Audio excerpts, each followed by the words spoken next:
နဲ့ပဲအဓိကအနိုင်ယူခဲ့တာပါဒါပေမဲ့ Superman ရဲ့အားနည်းချက်က Kryptonite ခုတည်းလုံးဝမဟုတ်ခဲ့ပါဘူး Superman ကိုအားနည်းစေတဲ့ weak point ကဒါတွေကဘာတွေလဲဆိုတော့ nucleus new လက်နက်တွေနဲ့ nucleus radiation တွေကလူသားတွေတင်မဟုတ်ပါဘူး Superman လိုဂျိုသားကိုလည်းထိခိုက်မှုရှိပါတယ်ဒါကလည်းဖြစ်နိုင်ပါတယ်တိတ်တော့မဆန်းပါဘူးကဘာမြေရဲ့အင်အားကြီးမားဆုံးဖောက်ခွဲရေးလက်နက်က Superman ကိုထိခိုက်နိုင်တယ်ဆိုတာကတော့ဖြစ်တင်ပါတယ်ဒါမှမထိခိုက်ရင်လည်းလူသားတွေအနေနဲ့ Superman ကိုဘယ်လိုမှအနိုင်မယူနိုင်တော့ဘူး comment ထဲမှာဒါကိုခဏမြင်ခဲ့ရပြီး Superman က new လက်နက်နဲ့ထိပြီးတဲ့နောက်အားနည်းသွားတာကိုတွေ့ခဲ့ရပါတယ်ဒါကို movie နဲ့ Red Sun radiation ကလည်း Superman ကိုအထိနာစေပါတယ် Yellow Sun က Superman ကိုအားပြည့်စေသလောက် Red Sun က Superman ကိုထိခိုက်စေပါတယ် Yellow Sun ဆိုတာကကဘာမြေပေါ်ကျလာတဲ့နေရောင်ခြည်ကိုပြောတာပါ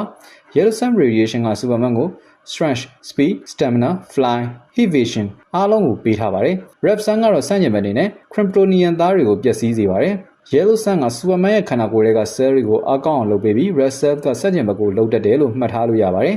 Red Sun ကို Krypton ဂျိုမှာတွေ့နိုင်ပြီး Yellow Sun ကနေလည်း Red Sun ကိုနည်းပညာနဲ့ပြောင်းလဲယူနိုင်ပါတယ် 3. အရန်ပြင်းထန်တဲ့ noise တွေအတန်တွေမှာအမြင့်ဆုံးဖြစ်တဲ့ high pitch ရှောက်နေတဲ့အတန်တွေရှိပါတယ်အဲ့လိုပြင်းထန်တဲ့ noise တန်တွေက Superman ကိုအာရုံစူးစိုက်မှုပြပြစေပြီးအားနည်းစေပါတယ်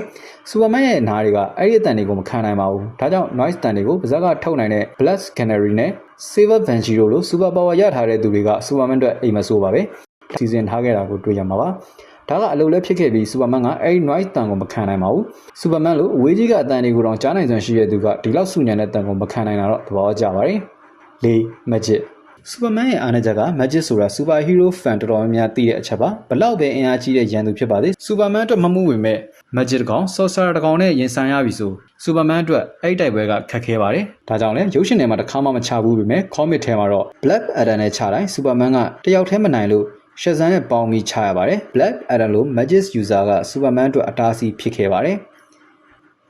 Love အချစ်ကလူတိုင်းအတွက်အားနည်းချက်ဖြစ်တယ်လို့အားသာချက်လည်းဖြစ်ပါတယ်လူသားမဟုတ်တဲ့ Kryptonian သားတွေလည်းအချစ်ကအားနည်းချက်ပါပဲ Superman အတွက်လည်းဒါကအားနည်းချက်ဖြစ်ပြီးဒါကိုတမင်ဖြည့်ဆွတ်ထားတာမဟုတ်ပါဘူး Henry Cavill Superman ရဲ့မရိုက်ဖြစ်လိုက်တဲ့ version မှာ Superman ကသူ့ချစ်သူသေးပြီးတဲ့နောက် villain အကြီးစားကြီးဖြစ်ပြောင်းလဲသွားမှာပါအချစ်ဆိုတဲ့နေရာမှာချစ်သူအချစ်တစ်ခုလည်းမဟုတ်ပဲအားနည်းချက်ပါပဲ Superman ရဲ့ power တွေက Yellow Sun ကနေရလာတာဖြစ်ပြီးဘာနေအောင်ကြီးမှမရရင် Superman ကနေအောင်ကြီးကိုပုံမှန်ထိတွေ့မှုမရှိရင် Superman ဟာသူ့ရဲ့ကြွက်သားတူးတွေနဲ့အတူသူ့ရဲ့စွမ်းအားတွေတဖြည်းဖြည်းဆုံးရှုံးသွားပါတယ်ဒီလိုဖြစ်လာဖို့အချိန်တော်ကြာပြီမဲ့ Superman ကိုတနေရာထဲမှာအကြာကြီးဖမ်းချုပ်ထားနိုင်ရင်သူလွတ်မြောက်ဖို့မဖြစ်နိုင်မချင်းသူ့ရဲ့စွမ်းအားတွေကိုဆက်လက်ဆုံးရှုံးနေမှာဖြစ်ပါတယ်ဒါကို comic ထဲမှာလည်းဖော်ပြခဲ့ဘူးပါတယ်နံပါတ် Electricity Superman ကိုလျှက်စစ်စွမ်းရင်ကထိခိုက်စေပါတယ်အားနည်းစေတယ်ဆိုပေမဲ့အရန်ကြီးထိခိုက်တာမျိုးမဟုတ်ပဲ Superman ကိုအထိနာအောင်လုပ်နိုင်တဲ့သဘောပါပဲ